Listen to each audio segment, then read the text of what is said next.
La vie ne devient pas plus facile ou plus indulgente. Nous devenons plus forts et plus résistants.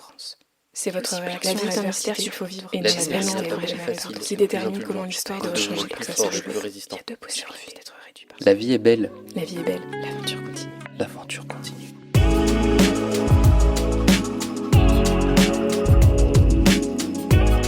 Bienvenue dans Histoire Kintsugi.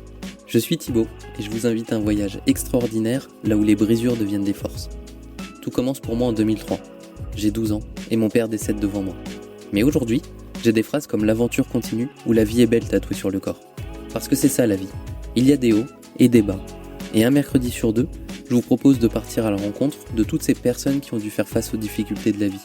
Elles acceptent de nous partager leur vécu pour donner un message d'espoir et inspirer ceux qui en ont besoin. En fait, ici, on parle de la vraie vie. Juste un petit rappel avant de passer à la discussion. Les récits qu'on partage ici peuvent toucher des cordes sensibles. Si jamais ça devient un petit peu trop lourd, faites une pause et parlez-en autour de vous si besoin. Si vous aimez ces discussions, je vous invite à mettre une note de 5 étoiles et à les partager autour de vous pour qu'ensemble, on donne inspiration et courage au plus grand nombre.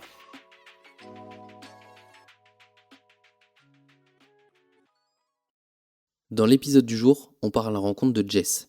Avec lui, nous allons parler de la difficulté de se reconvertir lorsqu'on arrête une carrière de footballeur professionnel. Jess nous raconte comment il a su naviguer entre deux mondes très différents, celui du foot et celui du recrutement de hauts dirigeants. Il évoque les défis qu'il a rencontrés et les leçons qu'il en a tirées. Il nous explique comment il a su transformer cette difficile période de transition en une chance pour se réinventer et trouver un nouvel équilibre. Et ça, notamment en saisissant les belles opportunités qui se sont mises sur son chemin. Bonne écoute. Salut Jess, Salut Thibaut, comment ça va ? ça va bien? C'est marrant de se dire comment ça va alors qu'on vient de passer la journée ensemble. C'est clair. Mais bon, c'est pour les besoins du podcast. Écoute, merci d'avoir répondu à l'invitation. Écoute, avec plaisir. Il s'avère qu'on se connaît plutôt pas mal. Ouais. Mais justement, je vais pas casser le suspense moi. Est-ce que tu peux te présenter pour ceux qui te connaissent pas ? Oui, avec grand plaisir. Oui, on se connaît bien puisqu'on est associés dans l'aventure Ematea, qui est un réseau de recruteurs indépendants. Et cela fait maintenant, nous sommes dans la 3e année de cette belle aventure. Ouais. Ouais. Et au-delà de cette aventure, qui es-tu ? Qui je suis? Eh bien, écoute, je suis Jess. J'ai 42 ans. Je suis marié, j'ai deux enfants et je vis à Montpellier. Et j'ai eu une première vie de sportif, mais j'imagine qu'on va en parler. Et j'ai eu une seconde vie, j'ai une seconde vie euh, que tu connais bien, de professionnel du recrutement. On va effectivement parler de ces deux vies, puisque ça va être l'objet de notre discussion. Avant de se lancer, tu sais, dans l'histoire Kintsugi, j'aime bien demander à l'invité de choisir un objet qui symbolise un petit peu l'épisode et la discussion. Quel objet est-ce que tu as choisi ? Alors, j'ai choisi ma carte étudiant de l'école de commerce de Nancy, Ok, lycéenne. ok. Ouais. Pourquoi ce choix-là ? Pourquoi ce choix? Parce que il marque un tournant dans ma vie, entre ma première vie de sportif et la seconde. Je ne sais pas encore à ce moment-là que je vais devenir, en tout cas je vais me diriger vers le recrutement. Mais en tout cas, ça marque un vrai tournant dans ma vie. Ok, c'est marrant parce que tu parles vraiment de deux vies. Ouais. C'est pas deux étapes dans une vie, c'est deux vies. C'est 2 vies, ouais. Pourquoi tu fais cette distinction ? Ah, ça, c'est une bonne question. C'est une bonne question. En même temps, on pourra en reparler aussi, mais il y a une forme de continuité entre ces deux mondes dans lesquels j'ai vécu. Et en même temps, de basculer d'un monde à l'autre, ça n'a pas été aussi simple que ça. C'est presque comme presque atterrir dans un pays étranger et devoir apprendre les codes, la culture, la langue, pour pouvoir s'exprimer. Honnêtement, j'ai pas trop de mal avec cette analogie de passer d'un monde du sport avec ses codes, ses repères, au monde de l'entreprise qui sont totalement différents. Ouais. Du coup, ça fait un peu le lien avec ce dont on va parler aujourd'hui. Est-ce que tu peux nous parler un peu de ta carrière de footballeur pour qu'on se la représente? Ouais. Et surtout ce que j'appelle un petit peu la cassure dans l'histoire du kintsugi, puisque il y a un objet qui se brise et toi, c'est surtout la fin de cette carrière et le début du coup de cette nouvelle vie. Ouais. Je te laisse la parole pour que tu puisses nous expliquer un petit peu tout ça. Ouais. Bah, écoute, moi je suis né à Nancy, donc de manière assez simple. J'ai joué 7 ou 8 ans, mais en jeune, là je parle. En tout cas, j'ai fait mes armes au sein du club de l'AS Nancy-Lorraine.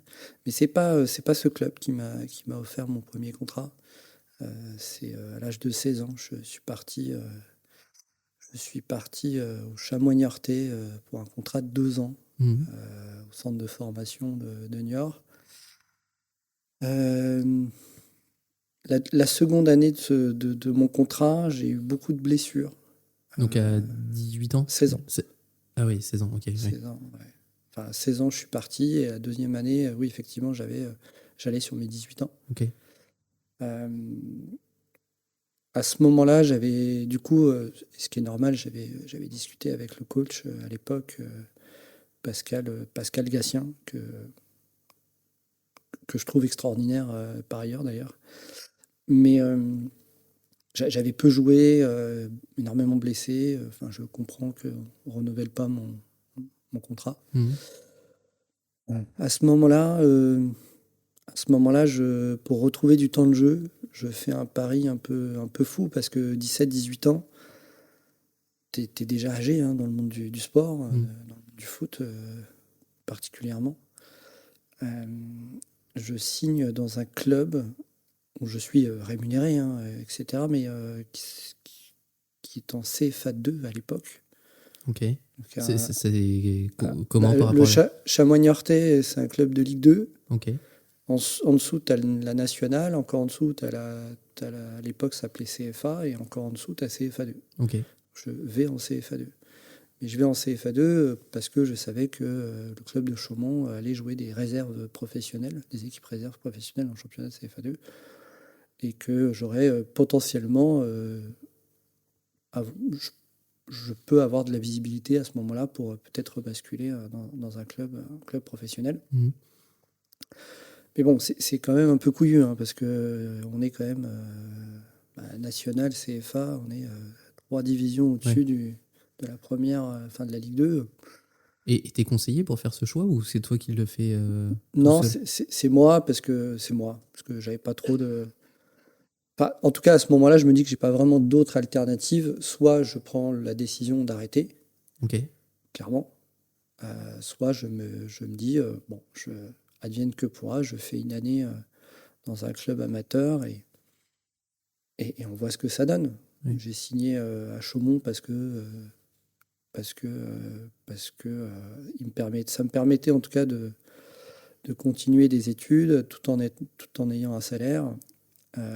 Et pourquoi pas de peut-être me faire repérer par un club pro.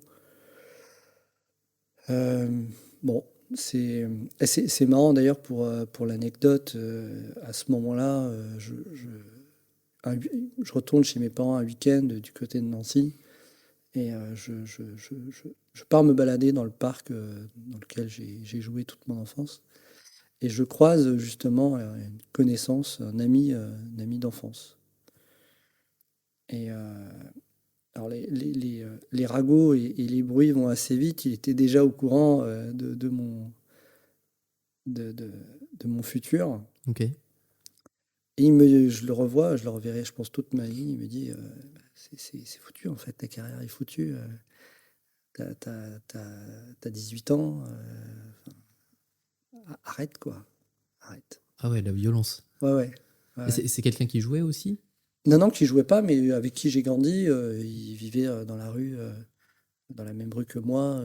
Et puis, tous les étés, tu sais comment ça se passe dès qu'il y a les vacances scolaires. Tu es au parc à jouer au foot. Je m'y attendais pas, je n'étais pas prêt. En tout cas, à entendre ça à ce moment-là, moi, je sortais d'une saison j'avais eu blessure sur blessure. Je fais un choix.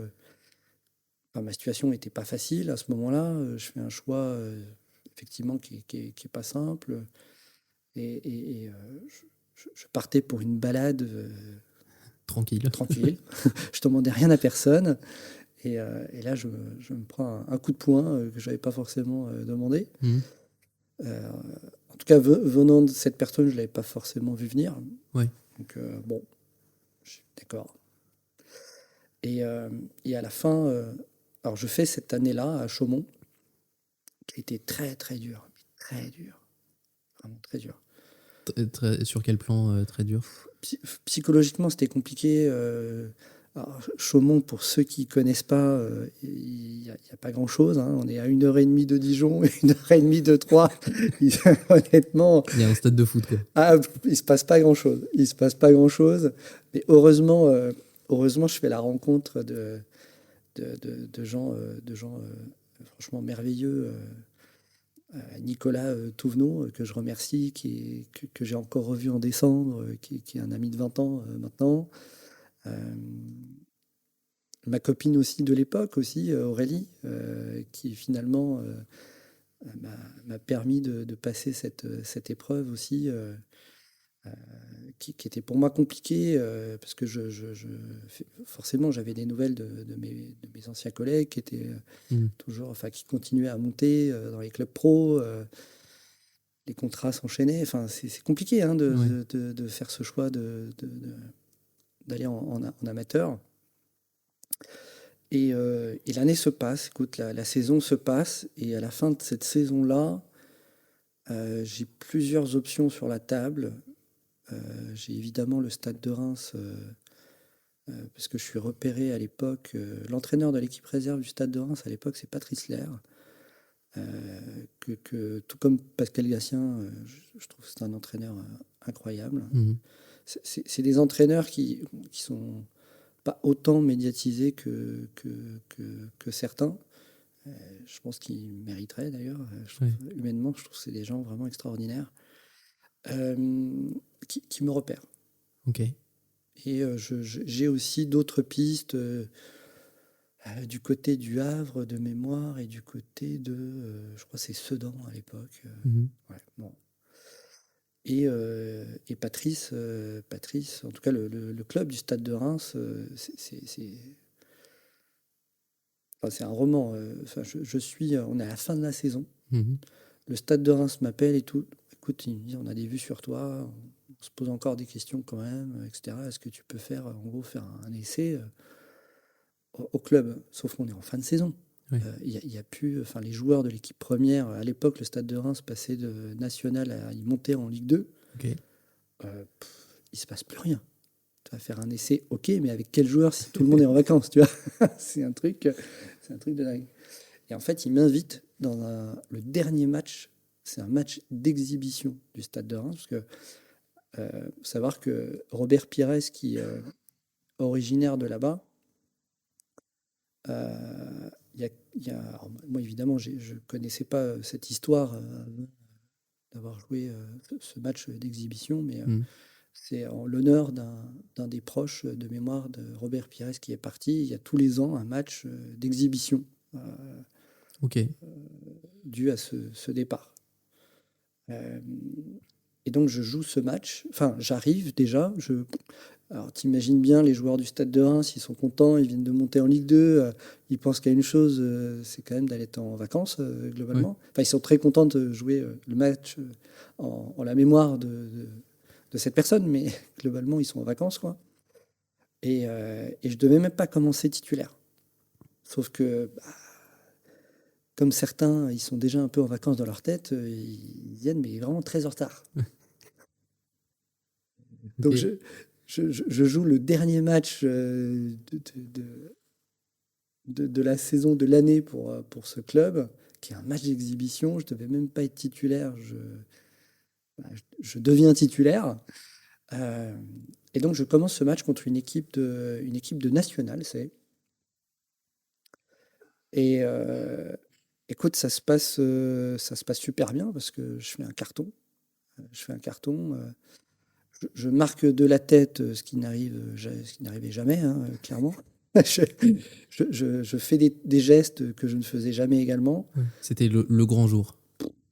Ouais, je suis arrivé à cette journée après une saison à Chaumont. J'étais psychologiquement éreinté. J'étais pas forcément très bien à ce moment-là. Moi,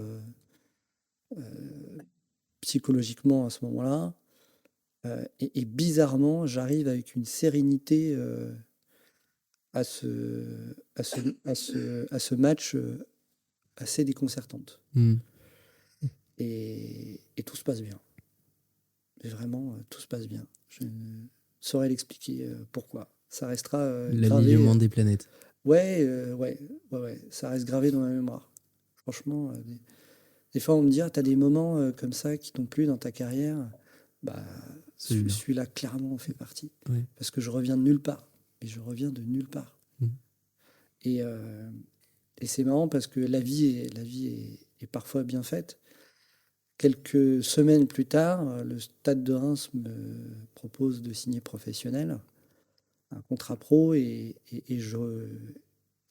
quelques jours plus tard, je recroise dans le même parc ce gars. Mais non. Mais je te jure, c'est un truc de dingue.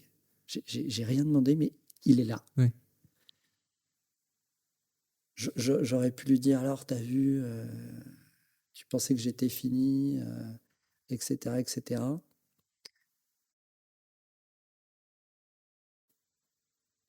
Et rien, en fait, rien. Je l'ai juste salué en le regardant. J'ai rien dit. Il n'y avait pas besoin. Il n'y avait pas besoin. Ouais. Et je suis parti. Je ne plus jamais revu, d'ailleurs. Peut-être pas une grande perte. Non, mais, mais en tout cas, moi, j'étais content de ce que j'avais fait, parce qu'à ce moment-là, effectivement, on passait de CFA2 à un contrat pro en Ligue 2. Bon, chaque année, il n'y en a pas des masses quand même. Oui. Tu vois. Donc je suis content de ça. Donc ensuite, Stade de Reims, et puis après donc au Stade de Reims, j'ai un agent français.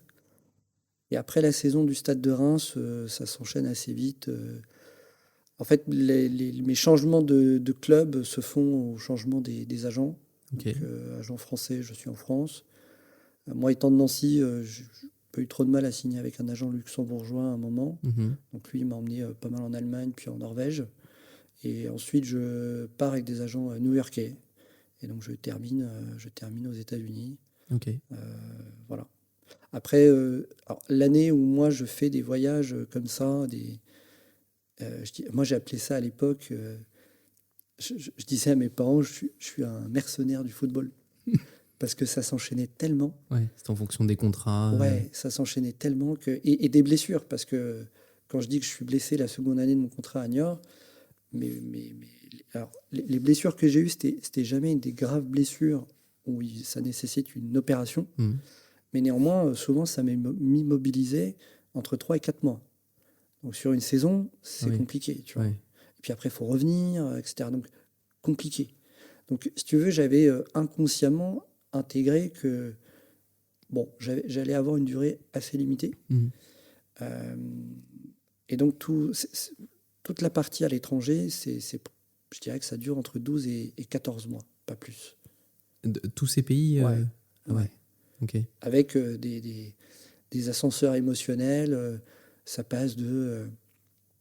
je suis avec mon agent luxembourgeois à faire des essais à Berlin, et puis ensuite je pars à Hanovre, et puis ensuite il me dit attends, il y a le club de Lillestrøm qui m'a appelé, ça serait bien que tu ailles les voir. Je dis, ah bon, ok, super, j'arrive à Lillestrøm, je me revois appeler mes parents parce que ils me logent dans le plus bel hôtel de Lillestrøm qui est à 2 ou 3 heures d'Oslo. C'est génial en fait. Les matins, j'ai un chauffeur qui va me chercher pour aller à l'entraînement. Enfin, je passe de ça à ensuite, je signe avec mes agents new-yorkais. Et avant d'aller en MLS, pareil, ils me font faire des essais à droite à gauche, mais en Europe. Et par exemple, un jour, ils m'envoient en Croatie. Je dis, mais pourquoi vous m'envoyez en Croatie ? Si, tu verras, il y a un camp d'entraînement du côté de Zagreb, et il y a des clubs espagnols de Ligue 1, Ligue 2 qui supervisent. Et, enfin, c'est intéressant, il faut que tu y ailles. Ok. Ouais, ok, j'y vais, mais bon, ils me prennent mes billets, ok, très bien, j'y vais. Et là, je débarque à l'aéroport, enfin, l'aventure commence à l'aéroport de Zagreb, où là, je suis reçu déjà par un Croate qui ne parlait ni anglais, rien. Mhm. Et avec lui, il était venu accompagné de Armand. Armand, qui est un Africain, qui lui me parle français. C'est lui, tout le long de mon séjour, qui va durer, je crois, 3 jours à Zagreb, Mhm. va me faire la traduction du croate au français. Ok. Et à la base, moi, mes agents, ils m'avaient dit tu seras logé à l'hôtel. Bah, très bien, ça me va. Sauf que quand j'arrive, Armand me dit, s'il parle avec le croate, etc., il me dit mais non, en fait, tu vas venir chez moi. Je dis mais c'est où chez toi? Bah, c'est au centre-ville, dans un appart de Zagreb. Bah, moi, dans la voiture, je me dis trop cool. Tu vois, je suis dans la voiture, je me dis ouais, je vais en centre-ville de Zagreb, ça va être super sympa. Ouais. Tu vois, j'arrive. Alors, effectivement, l'appartement dans Zagreb était gigantesque. Oui. Sauf qu'il y avait une pièce de chauffée. Ils étaient 3 dans la pièce, 3 Africains. Ok. Waouh! Ouais. Je dis, mais c'est incroyable. Mais qu'est-ce que je fais là? Ah, mais qu'est-ce que je fais là? Et là, ils commencent à tous les 3, enfin, je leur pose des questions, évidemment. Je dis, mais comment vous avez atterri ici, etc. Et donc, je me rapproche d'Armand naturellement, qui était mon interlocuteur privilégié. Et là, il me raconte son histoire. Il me dit, écoute, moi, je pars d'Afrique. En gros, toute la famille s'était mobilisée pour payer un agent, etc. Sauf que l'agent était véreux. Il se retrouve en Croatie.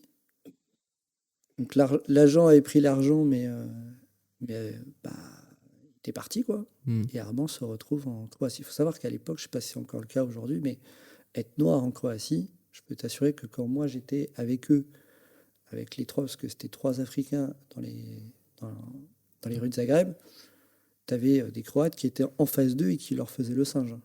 Ah ouais, ok. Très tendu, hein, ils sortaient pas le soir, les mecs, hein. Ah ouais. C'est chaud, hein. Et Armand m'explique qu'en gros, bah, j'ai été laissé là. Il parlait pas le croate, évidemment. Il mangeait pas à sa faim. Et en fait, c'est en allant à ce fameux camp d'entraînement où tout se passe qu'un jour, au bout de 8 mois, un des entraîneurs croates le recueille chez lui. Ok. Et après, il apprend la langue. Il parle. Moi, quand je l'ai connu, il parlait parfaitement croate. Enfin, hallucinant. Ah ouais, quelle histoire. Ah non, mais hallucinant. Donc, tu vois, je passe d'ascenseur émotionnel d'un super hôtel avec chauffeur en Norvège à des histoires incroyables comme ça. C'était, mais avec le recul, je suis riche de ça, quoi. C'était hallucinant. C'était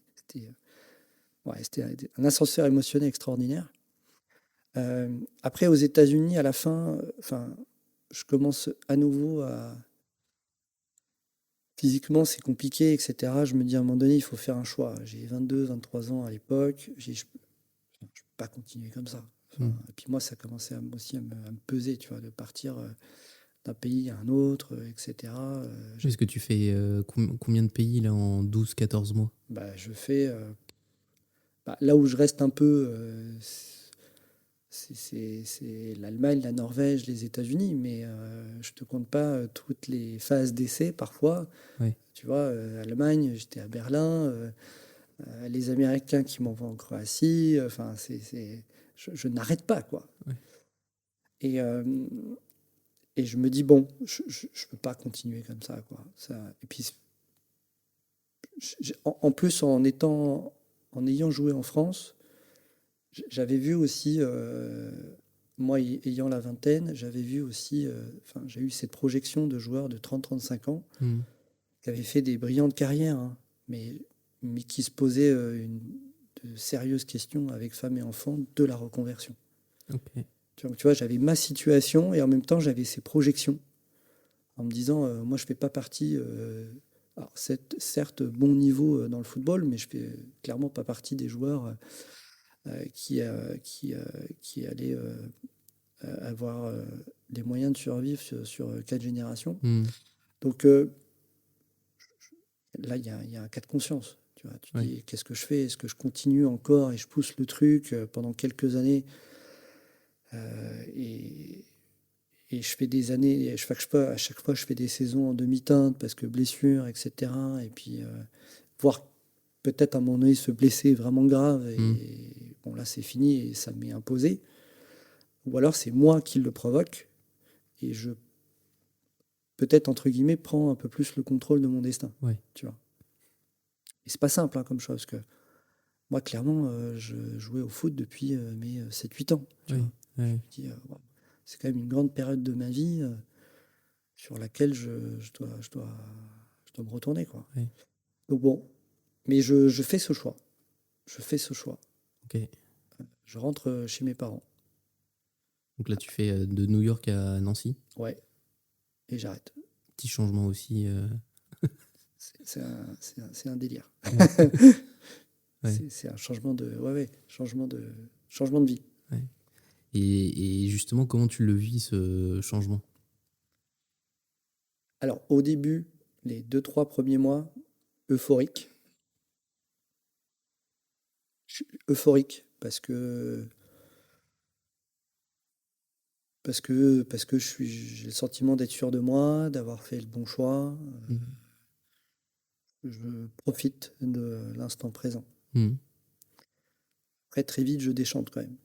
Je déchante parce que, ayant été dans des clubs très jeunes, très structurés, euh, je me rends compte à ce moment-là à quel point mon agenda était drivé, Ok. du matin au soir, du soir au matin. En fait, depuis l'âge de 8 ans, je réfléchissais à pas grand-chose. Mhm. Et d'un point de vue sportif, on peut le comprendre, hein, c'est plutôt confortable de ne penser qu'à sa performance Ouais. sportive. D'un point de vue sportif, c'est intéressant. Quand on doit refaire sa vie, c'est plus compliqué. Mhm. C'est plus compliqué parce que j'avais pas forcément de repères, Ok. tu vois. Tu as des exemples précis de choses qui t'ont manqué à ce moment-là ou de difficultés que tu as eues?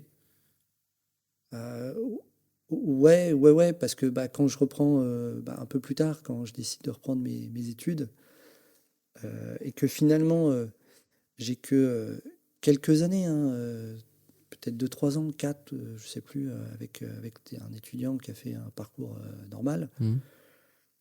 Il y a plein de choses que je ne sais pas, moi.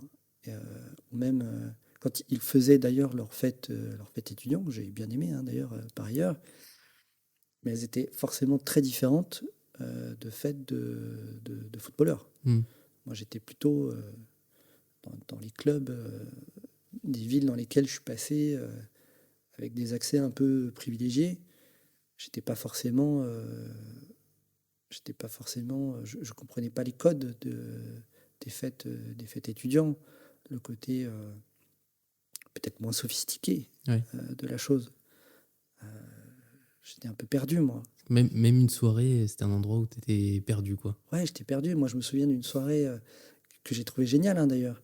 Mais du côté de Nancy, ça s'appelle la forêt de Haye. Tous les étudiants qui ont fait lycéenne connaissent la forêt de Haye. Ouais. C'est une espèce de grand hangar, en fait, en pleine forêt. D'ailleurs, la forêt de Haye, c'est marrant parce que c'est là où il y a le centre d'entraînement de la Nancy-Lorraine. Ok. C'est assez marrant. Je retournais là où j'ai démarré le foot. Sauf que, bon, là, c'était pas pour jouer au foot, mais c'était plus pour voir des bières passer dans les airs. Donc, c'est Deux salles de ambiance. deux salles de ambiance. C'était très sympa, mais c'est vrai que les soirées dans le foot sont un peu différentes. Donc, Mhm. j'étais pas forcément. J'ai mis un peu de temps avant de tout comprendre. Mhm. Tu vois. Bon, je connais un peu ton histoire et je sais qu'il y a des zones dans lesquelles on va pas rentrer, mais je crois que ça a été particulièrement difficile au bout d'un moment, cette transition. Est-ce qu'on peut en parler un petit peu? Est-ce que tu peux nous en parler un petit peu de cette partie-là? Ouais. C'est sûr que cette année-là, où effectivement, après les 2-3 mois d'euphorie passés, si tu veux, je me suis pas vu, je me suis pas vu glisser, dans le sens où, comme toute ma vie avait été drivée avec des horaires précis, j'avais pas besoin de réfléchir à ce que je devais faire au lendemain, etc. et que globalement, je n'avais plus rien à faire en me levant le matin, tu vois. Ça a été compliqué de me lever le matin au bout de 3-4 mois. C'était compliqué de me dire, mais qu'est-ce que je vais faire en fait? Oui. Et ce qui a été dur pour moi à ce moment-là, c'était le poids de la société. Ok. J'avais à chaque fois, j'avais une hantise de la question, mais que fais-tu aujourd'hui? Toi, en France, c'est vraiment la première question qu'un Français, pour avoir vécu à l'étranger, c'est vraiment une particularité française de bonjour, on se connaît pas, bonjour, comment tu t'appelles, que fais-tu dans la vie? Enfin, c'était la deuxième ou troisième question qu'un Français te pose. Et pour moi, elle était compliquée parce que je venais globalement de faire le choix de tirer un trait sur plus de 15 ans de football, globalement, Ouais. de mes 8 ans à mes 23 ans. Et on me demandait, mais ok, bon, ça c'était. Donc, que fais-tu maintenant? Que fais-tu maintenant? Je sais pas. Ouais. Je sais pas. Et là où encore, finalement, ce côté, ce passé, enfin, ce qui était en train de devenir un passé de sportif, avait encore un peu d'écho et une aura, c'était la nuit. C'était le monde de la nuit. Ok. Donc, je me suis pas trop vu glisser, mais au bout d'un moment, au bout de quelques temps, mes journées commençaient à 20h et finissaient plus à 10h du matin. Oui. Tu vois, parce que c'était à un moment donné un peu plus supportable d'avoir encore quelque chose, d'avoir une existence sociale. Oui. Tu vois, et je la retrouvais à ce moment-là. Mais la journée, plus du tout. On te renvoyait moins à cette condition Ouais. d'ancien sportif, en fait. Ouais, tu n'as rien là, tu n'as plus rien. Oui. Alors, c'est marrant parce que j'assumais ce choix et en même temps, il était à ce moment-là extrêmement dur à porter. Non pas par moi, parce que encore une fois, j'étais sûr du choix que j'avais fait, mais le regard de la société me le rendait vachement dur à porter. Ouais. Ça a été vraiment très dur. Et effectivement, dans le monde de la nuit, tu fais des rencontres, tu fais des trucs. J'ai à peu près, pas rentrer dans le détail, effectivement, mais tu penses à des trucs que tu peux faire dans le monde de la nuit et j'ai à peu près tout exploité, je pense. Ouais. Toutes les mauvaises rencontres, les mauvaises Ouais, expériences. Ouais, ou des bonnes, hein, mais des bonnes qui sont pas forcément des bonnes rencontres, mais qui pour ta santé sont pas géniales. Ouais. Mais j'ai eu à ce moment besoin, je pense, tu vois, avec le recul, aujourd'hui à 42 ans, je pense que cette période, c'était presque je me rendais pas compte à l'époque, mais je pense que j'avais eu besoin de changer de peau finalement. Et j'étais aller faire ces expériences, bonnes comme mauvaises, dans cet univers-là, j'étais en train de changer de peau, je pense, à ce moment-là. Ok. Ouais. Et est-ce que tu te rappelles le moment le plus bas que tu as atteint et qui a peut-être amorcé justement cette deuxième vie dont tu parlais tout à l'heure? C'était alors, j'allais dire une fin de soirée, mais il était déjà bien 11h du matin, je pense. C'est plus vraiment une fin de soirée. Tu vois. Et là, effectivement, je me regarde dans la glace. Et je me reconnais plus. Ok. Mais vraiment, tu vois. Je me reconnais plus. Je voyais plus le sportif, quoi. Tu vois, le côté bien-être, en bonne santé. Tu vois quoi à ce moment-là? Je vois un mec perdu. Je vois le miroir. Je me dis, mais qu'est-ce que tu fais, quoi? Ok. Qu'est-ce que tu fais? Je me dis, mais tu es en train de te détruire la santé, c'est tout ce que tu es en train de faire. Et c'est marrant, à ce moment-là, j'ai à la fois des flashs et j'ai en même temps l'émotion du bien-être que j'avais lorsque j'étais sportif, à me lever plutôt tôt le matin, à courir, à me sentir mon corps, etc. Ce moment précis, je te dis, c'est bizarre, hein, il doit être 11 heures du matin, je viens de faire une soirée qui a commencé la veille à 20 heures, Oui. et j'arrive à ressentir des sensations de bien-être. Alors, c'est complètement antinomique par rapport à ce que je vois dans la glace, tu vois, Oui. et à l'état de fatigue dans lequel je suis à ce moment-là. Mais et là, je me dis, là, c'est le déclic pour moi. Je me dis, là, j'arrête, faut que j'arrête les conneries. Tu vois, je me dis, là, faut arrêter, quoi. Est-ce que c'est ça le début de ta deuxième vie? Ouais, là, c'est le début de ma deuxième vie. Ouais. Ouais, parce que juste après, parce que là, je te parle d'une soirée qui était sur la Côte d'Azur, parce que, ah oui, alors, pareil, les soirées, je les faisais pas que à Nancy, hein. Ouais. Je faisais un peu partout.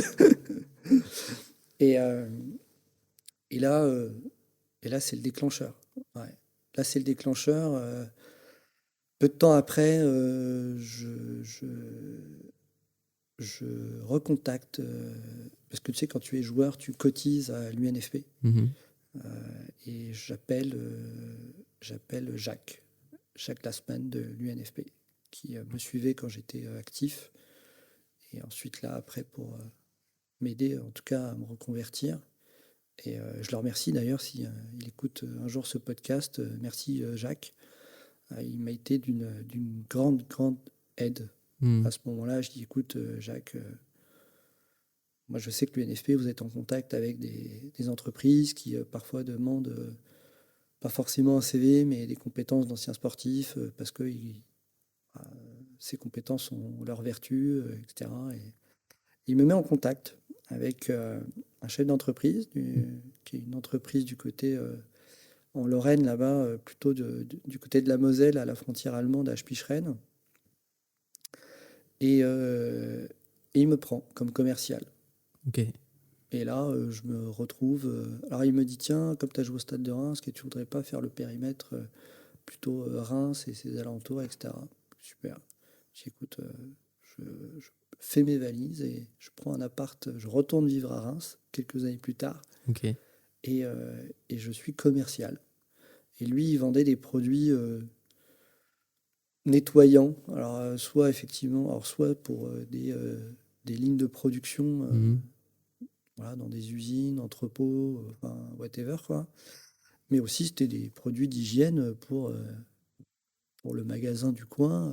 Je pouvais autant prospecter dans les centres-villes que, tu vois, dans les zones industrielles, quoi. Ok. Et j'étais vraiment le commercial avec sa mallette qui présente ses produits et tout, tu vois. Ouais. Mais je m'en foutais. Je m'en foutais. Moi, ce que je voulais, tu vois, c'était juste reprendre un quotidien. Oui. Me lever le matin, voir des gens, avoir une activité. T'aurais fait à peu près n'importe quoi à ce moment-là, Ah ouais, du moment que tu avais ça en fait. ouais, j'avais besoin de me remettre dans un rythme, d'un quotidien, tu vois.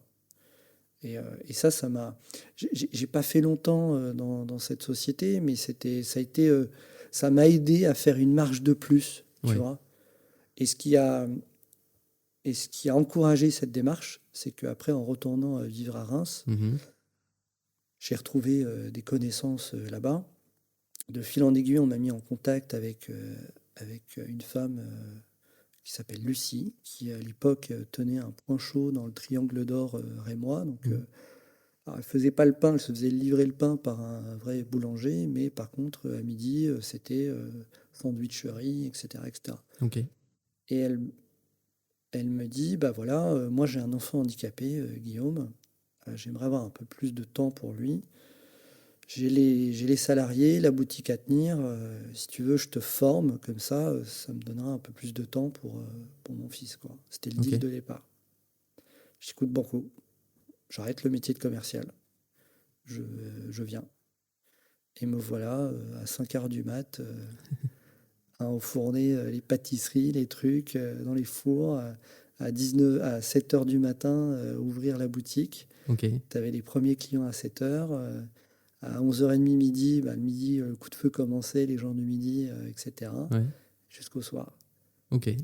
Et ça a quasi duré 1 an et j'étais le plus heureux du monde. Ok. Et là, tu apprends vraiment tout sur, entre sa formation et sur le terrain, quoi, finalement. Tout sur le tas, comment gérer le commerce, tu vois, la Ok. partie labo, la partie vente, enfin tout le commerce de A à Z, les prestataires, les fournisseurs, tout. On Ok. apprend tout. Ouais. Et gérer les vendeurs, etc. Mais je me régale. Ouais. Je me régale et à ce moment-là, j'ai un peu plus confiance en moi, etc. Et là, je me rends compte, là pareil, c'est je me rappelle assez bien, euh, parce que c'était simple. Mhm. Je me rends compte à quel point le sport m'avait donné quand même quelques compétences et pas mal de billes quand même. Ok. Parce que je ne savais rien faire, j'avais tout à apprendre. Mais par contre, le sport m'avait appris à me préparer, Mhm. à avoir un coup d'avance en permanence. Donc en gros, je ne savais pas, mais par contre, j'avais la bonne posture. Ouais. Donc comme je savais que j'étais plus lent, c'est pas grave, je venais plus tôt Mhm. et je faisais à mon rythme. Et plus j'apprenais, plus j'accélérais. Ensuite, gérer l'équipe, j'avais vécu en collectif toute ma vie. Oui.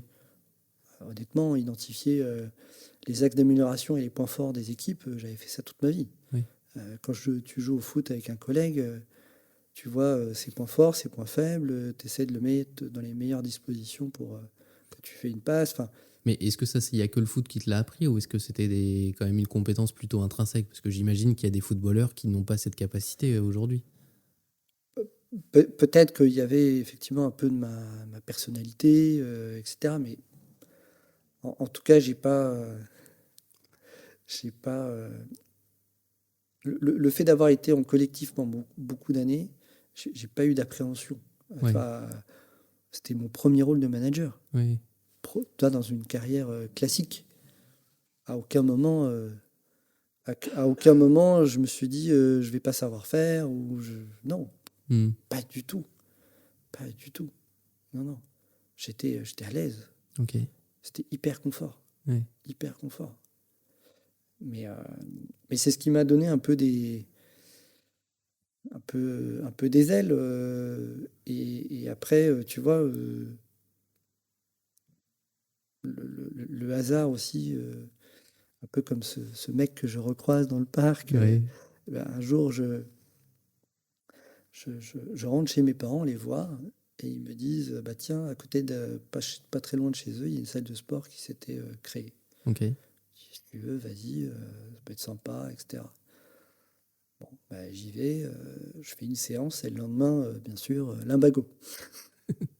En bon état que Ouais. j'étais, tu vois, lumbago. Euh, et ce lumbago a changé ma vie. Ok. Ouais. Ce lumbago a changé ma vie parce que du coup, bah, je me retrouve à aller chez mon kiné d'enfance, de toujours, et qui je croise? Bah, un joueur de foot D'accord. que je connais bien. Mhm. Il s'appelle Jérôme Deplanche. Merci Jérôme, parce que si un jour il écoute ce podcast, il a changé ma vie, Jérôme Deplanche. Je ne Ok. sais pas s'il le sait, mais il a changé ma vie. Parce que on commence à discuter, et lui, il était encore actif, quoi, encore en club à l'époque. Il me dit, par contre, je fais une formation niveau licence à l'école de commerce de Nancy, Mhm. lycéenne. Je dis, ah bon? Enfin, après, on blague assez vite, hein, on blague un peu footballeur. Ouais. Toi, à l'école, tu vas pas, voilà, tu vas me la faire, ok. Enfin, tu vois, enfin, On, les blagues de on foot, voit quoi. l'idée, ouais. Ouais. Et, et quand même, il pose une graine. Mhm. Parce que on poursuit notre discussion, bref, la séance termine, pour moi, le kiné, etc. Ma mère vient me chercher parce que je pouvais à peine marcher. Ok. Elle a réussi à me mettre dans la voiture. Il n'y avait que 5 minutes hein, de trajet entre le kiné et la maison de mes parents. Ouais.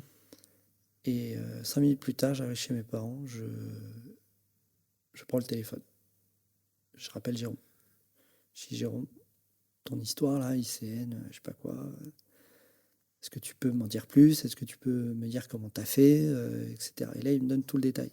Ok. Et en fait, ça s'appelle Formacat, je ne sais pas si ça existe encore, mais c'est une formation qui est dédiée globalement aux personnes qui sont déjà qui ont déjà un métier. Mhm. À l'époque, Formacad, c'était beaucoup des gens de la SNCF ou de grandes entreprises qui envoyaient leurs cadres pour être diplômés niveau licence. C'était plutôt une formation dédiée aux professionnels Mhm. pour ils aient le niveau licence et continuer leur évolution dans l'entreprise, tu vois, pour passer sur des rôles Ouais. de management, etc., etc. Et tu avais des gens comme moi qui venaient en candidat libre, Ok. tu vois. Et du coup, grâce à Jérôme, du coup, il me donne tout le détail et je fais les démarches. Ok. Et donc, j'appelle Format Cadre, etc. On m'explique qu'il y a un oral à faire devant le directeur de Format Cadre.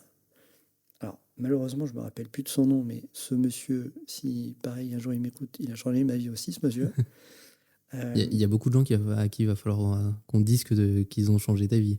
Ouais, mais tu sais, moi, je suis quelqu'un moi, je crois pas beaucoup au truc, j'ai réussi tout seul, etc. Non, quelqu'un qui dit j'ai réussi tout seul, enfin, Ouais. c'est un manque d'humilité, quoi. Non, tu réussis jamais tout seul. Tu as forcément un ami, ta famille, ou alors tu pars, ou alors tu penses que c'est tendu, mais non.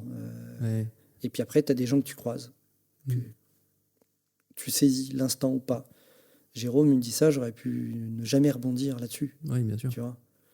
Et là, je rencontre ce directeur extraordinaire, parce que je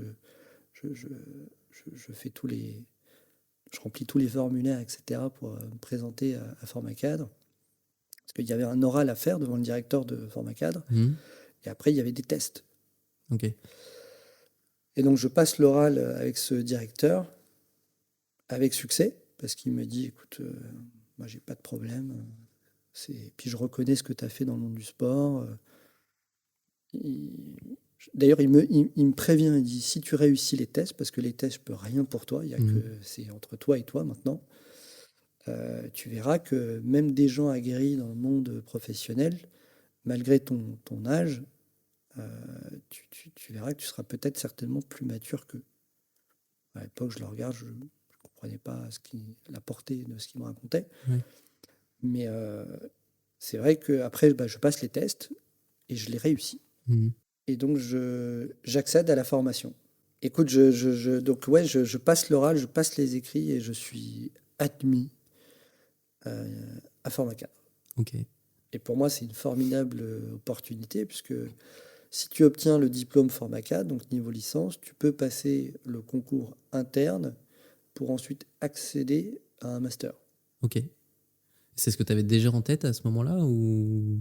Pas du tout, mais je gardais ça dans un coin de ma tête Ouais. et je me dis, oh, Pourquoi pas pourquoi pas. Ok. Et c'est après, effectivement, j'ai compris que c'était une opportunité incroyable. Mais en tout cas, je suis admis. Et là, je suis heureux. Mais très, très heureux. Je, je, enfin, ouais, je suis heureux. Je n'ai pas d'autres mots.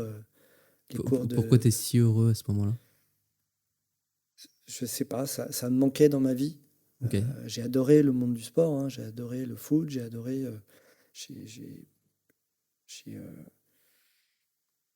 appris énormément de choses. Mais c'est vrai que d'avoir accès à la connaissance comme ça, les cours de géopolitique, d'analyse financière, d'économie, Mhm. mais c'était un régal. Ouais. Mais je me régalais. Ok. J'étais à ma place, quoi. Ouais. Tu vois. J'étais heureux. J'étais heureux.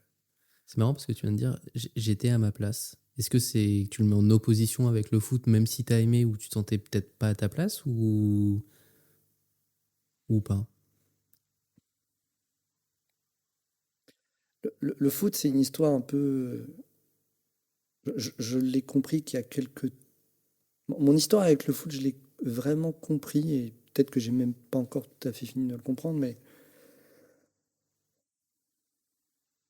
si tu veux, moi je viens d'un milieu où mes parents ils n'ont pas fait d'études. Mhm. Euh, ils m'ont pas. Alors, ils ont toujours fait ce qu'il fallait faire et je leur en remercie. Dès que j'ai eu besoin de profs à la maison, ils m'ont payé les profs à la maison. Enfin, et en même temps, j'avais un autre discours qui était, j'en t'écoutais, bah écoute, les études, c'est les études, mais bon, tu sais, souvent mon père, il me disait, tu sais, Michel Platini n'a pas fait d'études et il a réussi, hein, Ok. tu vois. Et je dis, oui, ok. Et enfin, pour mes parents, réussir, faire de brillantes études, c'était pas, c'était ok si j'en faisais, mais c'était pas un must, quoi, Ouais, tu ouais. vois. Par contre, le sport était une vraie porte de sortie. Oui. C'était un vrai ascenseur social, Mhm. pour le coup, Ok. dans leur esprit. En tout cas, c'est comme ça que je l'ai compris, moi, euh, jeune, Ouais. tu vois. Et, et comme j'avais manifestement des qualités, j'ai, enfin, maintenant que je comprends d'autres modèles, c'est comme un étudiant, tu sais, qui fait ses gammes, et puis après, il fait la bonne prépa, et puis les Mhm. bonnes écoles, et puis après, il se retrouve dans la grande entreprise. Bon, ben moi, j'ai un peu fait ça. Ouais. J'ai joué au foot, on m'a dit que j'étais pas mauvais, j'ai fait des trucs intéressants, et voilà. T'as suivi le chemin sans trop remettre en question. Voilà, c'était Ouais, le chemin qui a été tracé, on y va. ouais. Et en même temps, je crache pas dans la soupe, parce que c'est vrai que ça m'a ouvert des portes, des horizons, Ouais. différents, ça m'a fait voyager, enfin, vraiment, je crache pas dans la soupe, hein, Ouais, bien sûr. mais c'est vrai que ça m'a apporté, j'ai eu accès à des gens, peut-être, je n'aurais peut-être pas eu accès si j'avais Ouais. eu un autre chemin, etc. Donc c'est cool, hein, mais, euh, mais c'est effectivement, a posteriori, c'est pas le milieu dans lequel je me sentais le plus à mon aise. Ouais. D'où le fait que tu disais que lycéenne, là, pour le coup, t'étais à ta place. Ouais. Ouais. Ouais, ouais, j'ai compris récemment, tu vois, mon père est parti il y a 2 ans, et c'est moi qui ai écrit le discours pour l'enterrement. Et mon père, c'était un homme passionné à chaque fois dans tout ce qu'il faisait, Mhm. et il a eu énormément de passion. Chaque fois qu'il faisait un truc, purée, il le faisait vachement bien, quoi. Mhm. Et il a fait de la peinture, il a exposé des tableaux, Ah oui? il Je en a savais pas. vendu, Ouais. ouais, tu vois. Ok. Il a fait de la guitare, il est intervenu dans deux, trois. On peut l'écouter dans deux, trois CD de guitaristes. Ok. Ouais. Il a fait beaucoup, il a fait des arts martiaux. Il était très bon. Même d'ailleurs, jeune, il a plutôt fait karaté, etc. Et même à passer 60 ans, il s'était mis au Krav Maga. Ah oui, d'accord. Ok. Un passionné, ouais. Ouais, Ok. ouais. Ouais. Et, et, et ouais, il savait pas trop faire les choses autrement, donc il le faisait plutôt bien. Et c'est marrant, moi qui ai écrit son discours, je l'ai compris qu'après, j'ai. Alors, c'est pas moi qui j'ai pas eu la force. C'est la mère de mon beau-frère, que je remercie d'ailleurs d'avoir lu le discours durant l'enterrement. Mais j'ai pas cité le foot. Ok. C'est marrant, hein. Tu Ouais. reprends le texte, j'ai pas cité le foot.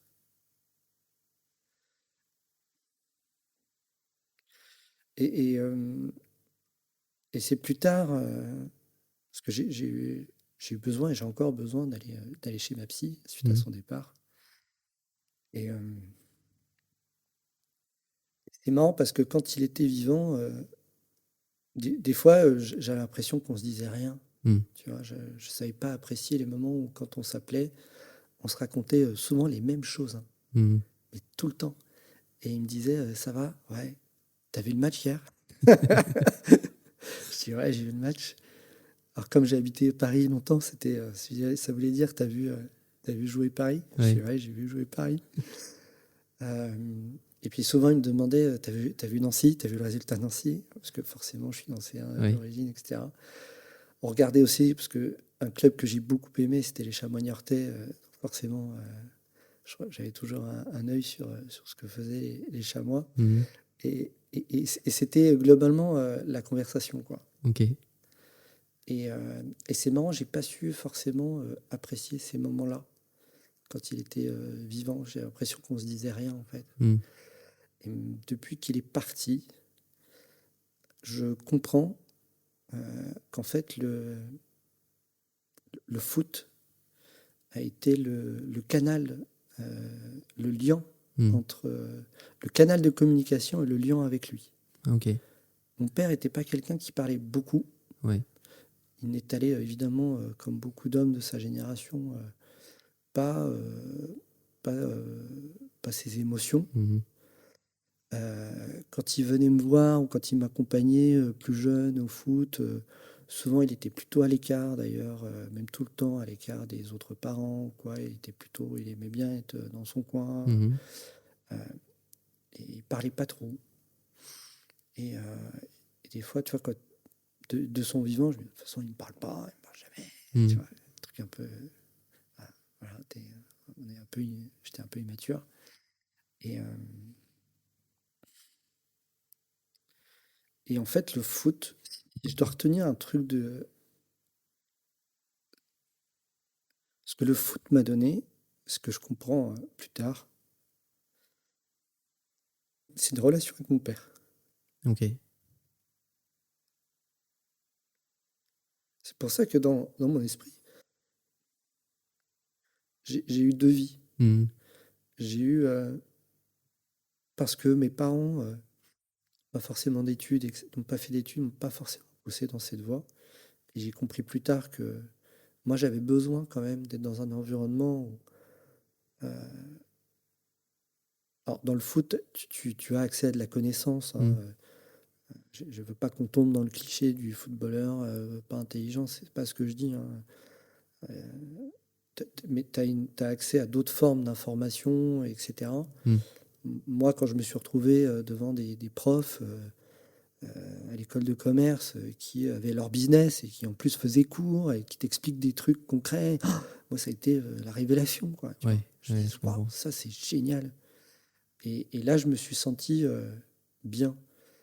Et, et le foot m'a donné une relation avec mon père, m'a apporté énormément et je dirais m'a éduqué aussi, m'a armé Mhm. et, et m'a permis finalement d'apprécier euh, ce moment où j'ai rebasculé dans les études. Ok. Ok. C'est assez fou comme histoire quand même. Euh, moi, je trouve évidemment beau ce que tu dis par rapport à ton père, puisque évidemment, je suis obligé de m'identifier avec le fait que j'ai aussi perdu le mien. Alors, ça fait plus longtemps que toi, donc je porte évidemment pas les mêmes mots dessus, mais enfin, c'est une jolie histoire d'arriver à mettre ces mots après. Et je comprends du coup beaucoup mieux pourquoi tu parlais de deux vies au tout début de la conversation. Euh, J'aimerais bien que tu...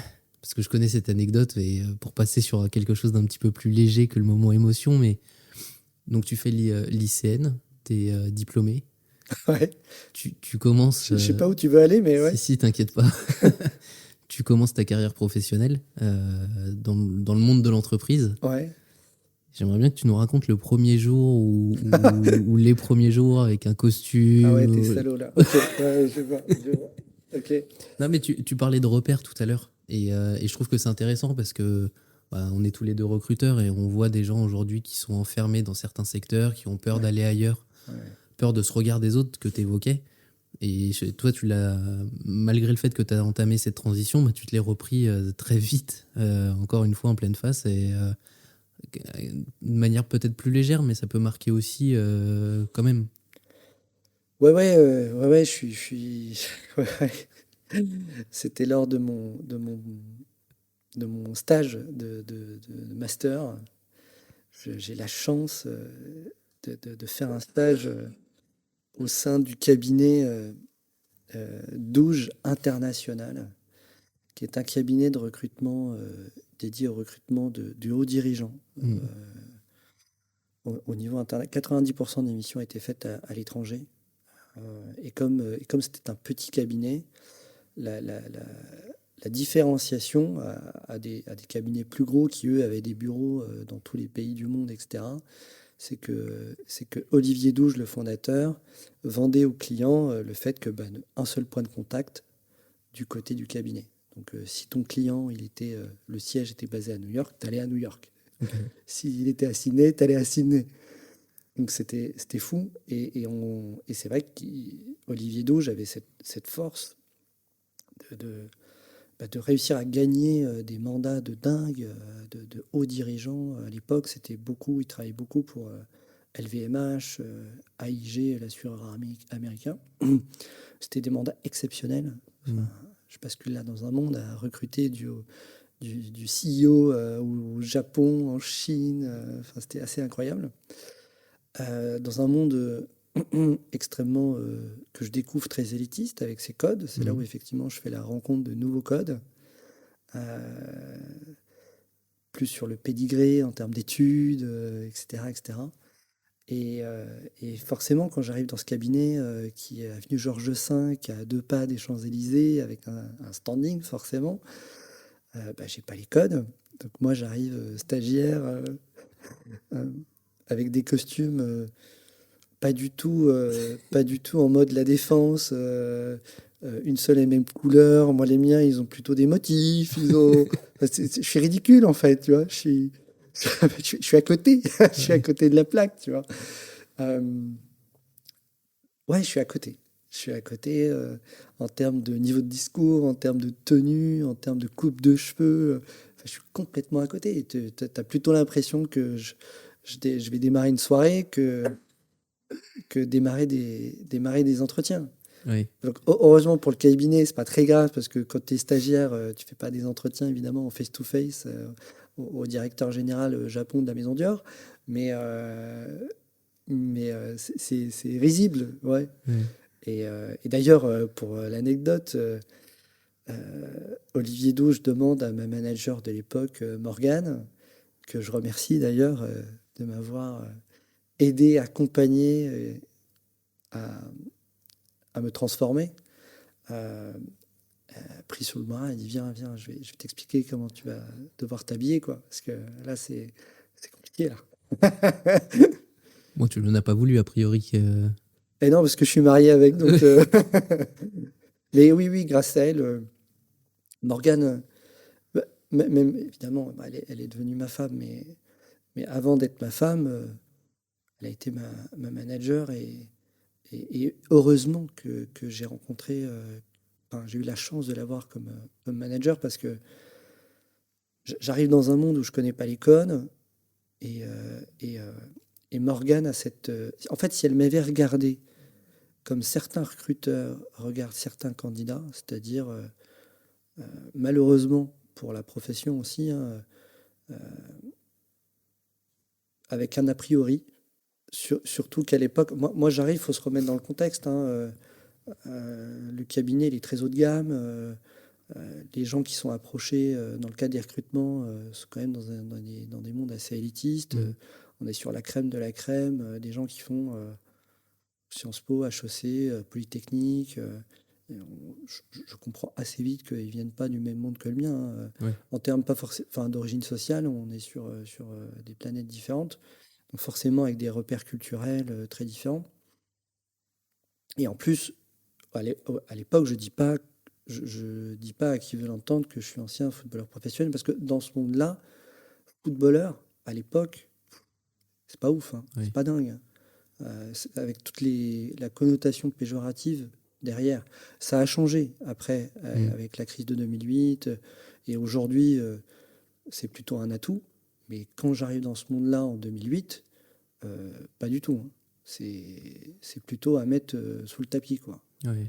Et là, je tombe face à cette femme qui me regarde avec aucun a priori. Mais aucun. Elle me regarde en mode « Ah, t'as été sportif de haut niveau, ça tombe bien, parce que nous, dans ce cabinet, c'est performance, qualité. » En fait, elle me parle comme on m'a toujours parlé dans le monde du sport. Oui. Putain, là, je comprends. Oui. Donc, tu vois, à la fois, je suis en décalé sur d'autres codes. Je dis, c'est pas grave, je vais les apprendre. Et j'ai cette zone de confort qu'elle me crée, en tout cas que je retrouve, sur la performance. Ok, tu dois faire ça, tu dois t'entraîner sur ça. si tu t'entraînes assez sur ça, tu pourras faire ça. Ok, ça pour moi c'est clair. Oui, c'est ce Ouais. que tu as toujours fait. Donc, Et ouais. ouais. Et j'arrivais, d'ailleurs, j'arrivais toujours, ça la faisait marrer, mais moi j'arrivais toujours le premier à 8h, comme j'arrivais le matin à l'entraînement. Enfin, à 8h, j'étais le premier au cabinet, je faisais le café pour tout le monde. J'avais besoin de retrouver mes rituels, Mhm. mes phases d'entraînement, de préparation, avant mes calls, avant mes entretiens téléphoniques, parce qu'à l'époque, stagiaire, tu fais les entretiens téléphoniques, tu fais pas les physiques. Mhm. Et je me mets dans ce mode-là, quoi. Tu vois, pendant 6 mois, je bosse, j'arrive à 8h le premier au bureau, je repars, il est 22h, mais je suis content, quoi. Je Ouais. me régale, Ouais. tu vois. Même si on dit que je suis mal fagoté, je, je m'en fous. Je me régale parce que je fais aussi d'autres découvertes. Mhm. Autant moi, je suis décalé, autant discuter avec des gens de très haut niveau dans des structures type du CAC 40. J'entends parler de performance. C'est marrant, je trouvais que Morgane, ma manager, me parlait de performance que je comprenais.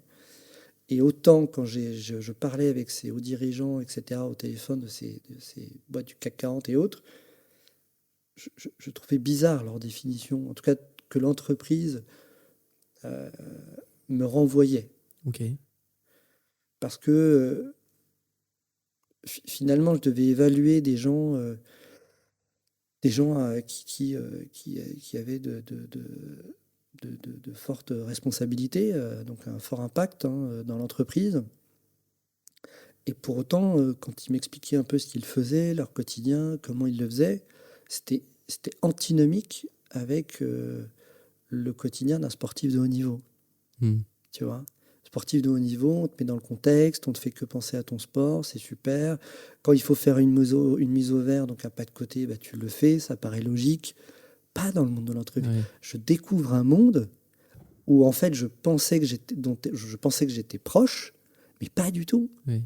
Tu vois, si demain tu es en sur-régime, enfin à l'époque, le mec que j'interviewe, ou la nana, je sens elle est en train de monter en sur-régime parce qu'elle doit faire Singapour, Tokyo, Dubaï dans la même semaine et que machin. Il y a zéro souci. Je dis, pardon. Et ça s'enchaîne, tu vois. Mhm. Et il faut atteindre les objectifs. Et je dis, ok, d'accord, très bien. Mais je pense qu'à l'époque, d'ailleurs, en y repensant, tu vois, en parlant avec toi, je devais poser des questions sans le vouloir très différenciantes, en Oui, fait. j'imagine. Parce que je posais des questions à la fois pour voir si effectivement la personne pourrait correspondre au poste que j'avais. Et en même temps, de par l'histoire, mon histoire, j'étais curieux, donc je posais des questions. Je dis, mais quand est-ce que vous faites un pas de côté? Tu vois. Mais quand est-ce que vous interagissez avec vos collègues? Oui. Je veux dire, vraiment en équipe, etc. Mais quelles sont les valeurs de votre entreprise? Alors aujourd'hui, parler des valeurs, ça paraît plus logique parce que Oui. maintenant, ça s'est démocratisé. Il faut vraiment prouver. En 2008, une entreprise, quelle qu'elle soit, elle mettait juste 3 mots sur le site internet et fini, quoi. Oui. Donc les gens n'étaient pas préparés à ce type de questions. Je dis, mais pourquoi vous portez... Parce que les questions que je posais, finalement, c'est pourquoi vous faites ce poste dans cette entreprise? Oui. Dit autrement, pourquoi vous portez ce maillot dans ce club? Oui. Tu vois?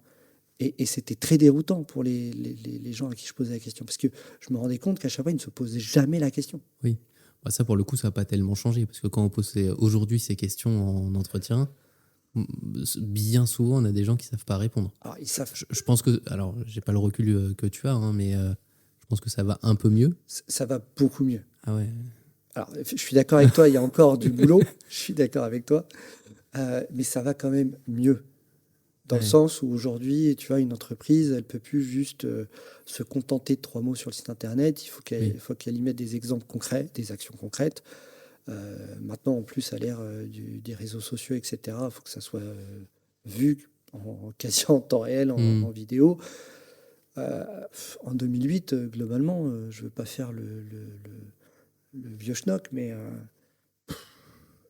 l'entreprise, elle te dit, je suis écolo. Elle a juste mis du verre sur le site, quoi. Enfin, tu vois, Ouais. c'est ridicule. Et surtout, les candidats ne s'autorisent même pas à challenger. Oui. Tu vois. Donc un collaborateur en interne, il ne se pose même pas la question. Euh, je découvre un monde qui est pour moi surprenant, étonnant, où l'entreprise, via mon prisme à l'époque, parle de performance, mais ne positionne pas forcément le collaborateur dans une posture de performance. Oui. En tout cas, comme moi, j'ai pu le vivre en tant que sportif. Ok. Et maintenant, quelques années après ce stage et ces magnifiques costumes que tu as évoqués, où est-ce que tu en es aujourd'hui? Aujourd'hui, écoute, aujourd'hui, ça fait maintenant 15 ans que je suis dans le recrutement et je suis toujours aussi passionné. J'adore interviewer les gens. Et j'adore ça. J'adore écouter les histoires des gens. J'aime comprendre par où ils sont passés, d'où ils viennent, dans quelle direction ils peuvent aller. J'adore vraiment ça, quoi. Certainement dû à tout ce que tu viens de nous raconter. Certainement, ouais. Il y a peut-être un petit lien. Ouais. Et justement, quel regard aussi, après toutes ces années, tu portes sur cette période post-foot qu'on a évoquée tout à l'heure, dans ce moment un peu comme la cassure de cette année, du monde de la nuit et de ce matin où tu te regardes et que tu te reconnais pas? C'est un peu ce que je te disais tout à l'heure. Je me regarde avec empathie. Parce que pendant une bonne période, je ne le regardais pas. Ensuite, je me suis regardé de manière dure. Et aujourd'hui, je me regarde avec tendresse, avec empathie. Tu as fait toutes les étapes de la courbe de deuil en fait sur cette période. Ouais, peut-être, ouais. Bah, c'est un peu ce que tu décris. Ouais. Je me regarde avec beaucoup d'empathie, avec beaucoup de... Ouais, avec... Alors, bizarrement, je suis aussi content d'avoir... je pense que j'avais besoin aussi de faire ça, de faire tout ça. Besoin de toucher le fond, de remonter, Je pense que j'ai eu besoin de faire des choses que j'ai pas forcément fait avant. J'ai eu besoin de tester plein de trucs. Ouais, c'est vrai que ça m'a permis à continuer à me connaître. Tu vois. Le sport m'a permis de me connaître parce que c'est vrai que quand tu fais une activité qui te pousse dans tes retranchements, bah, tu es un peu contraint quand même d'essayer de comprendre un peu comment tu fonctionnes. Ouais. Mais c'est vrai que cette période, alors je m'enfonçais, clairement, mais avec le recul, je me rends compte que ça a été un accélérateur. Parce que je faisais des choses peut-être bizarres, mais en tout cas, comme je te disais, ça m'a permis d'enlever une peau pour repartir. Ouais. Et commencer cette deuxième vie. Et commencer ma deuxième vie. Ok. Est-ce que tu aurais des ressources qui t'ont aidé, que tu pourrais partager, que ce soit des livres, des films ou quoi que ce soit qui t'ont aidé toi et tu te dis tiens peut-être que ça pourrait aider quelqu'un d'autre qui écouterait cet épisode? Ouais, c'est vrai que j'ai beaucoup lu pendant cette période-là. Beaucoup. Beaucoup de livres de psychologie, de développement personnel. Très certainement que ça m'a permis ensuite de franchir le pas de voir un psy. D'ailleurs, je trouve ça assez extraordinaire, un psy. Je recommande à tout le monde. Ça fait un bien fou. En plus, je suis d'une génération où dire que tu vas voir un psy passe un peu pour un débile. Mais ça fait du bien. Ça fait tellement de bien de voir un psy.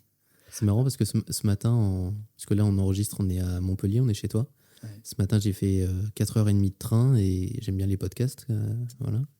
Et j'écoutais un podcast d'un sportif qui parlait justement des psys, du bien-être mental des sportifs professionnels, qui, il n'y a pas très longtemps, c'était vraiment une hérésie de parler de ça. Et aujourd'hui, en fait, c'est quelque chose qui est mis sur le devant de la scène.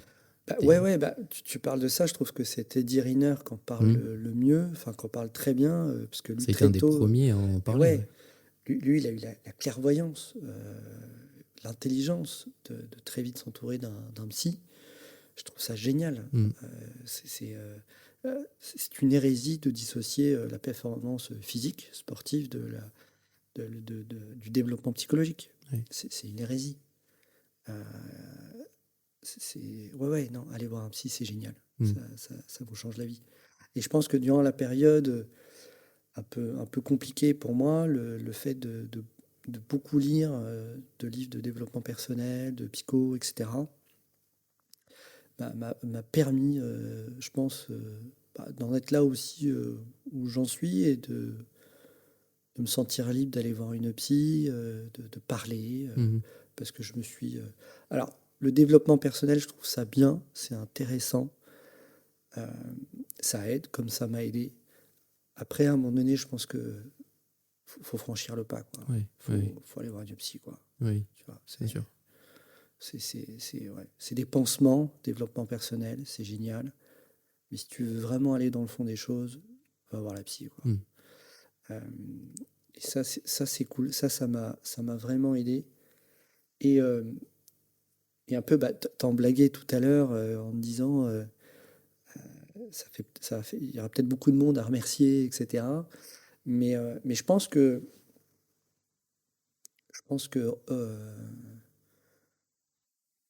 d'avoir su identifier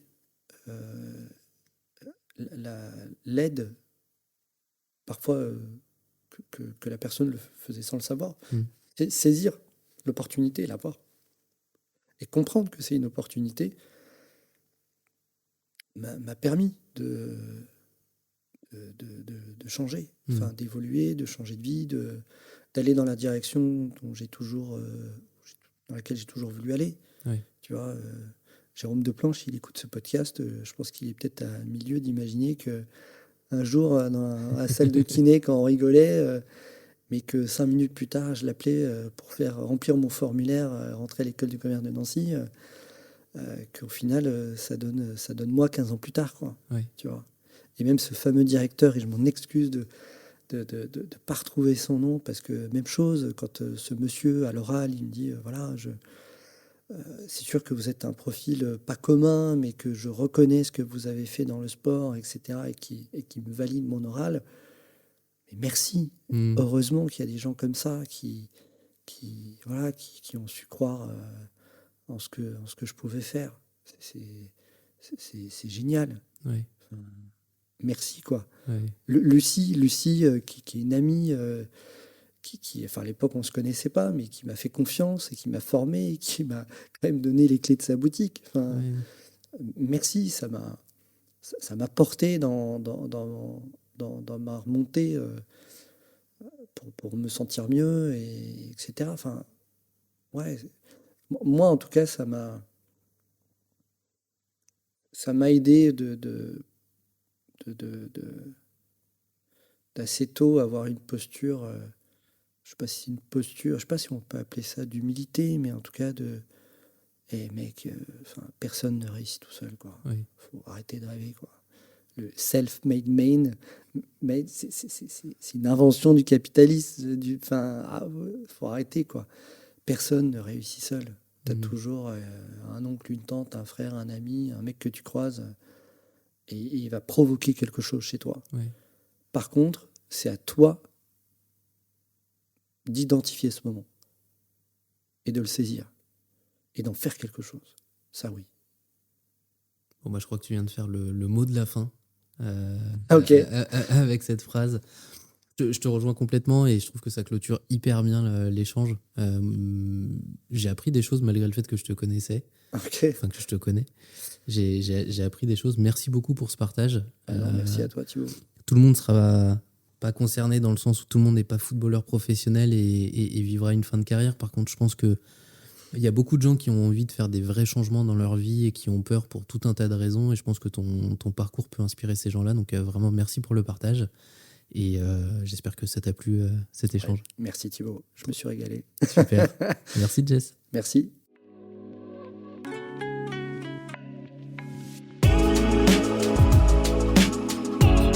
Merci d'avoir écouté cet épisode d'Histoire Kintsugi en entier. Si la discussion vous a plu, inscrivez-vous pour ne pas rater les prochaines histoires, partagez-la à 3 personnes autour de vous et mettez une note de 5 étoiles avec un commentaire pour m'aider à faire connaître ce podcast. Et puis si vous connaissez quelqu'un qui pourrait partager son histoire, vous pouvez m'écrire sur le compte Instagram du podcast, histoire_kintsugi, ou par mail à l'adresse thibaut@histoire-kintsugi.fr. Merci pour votre écoute, on se retrouve dans 2 semaines pour une nouvelle histoire.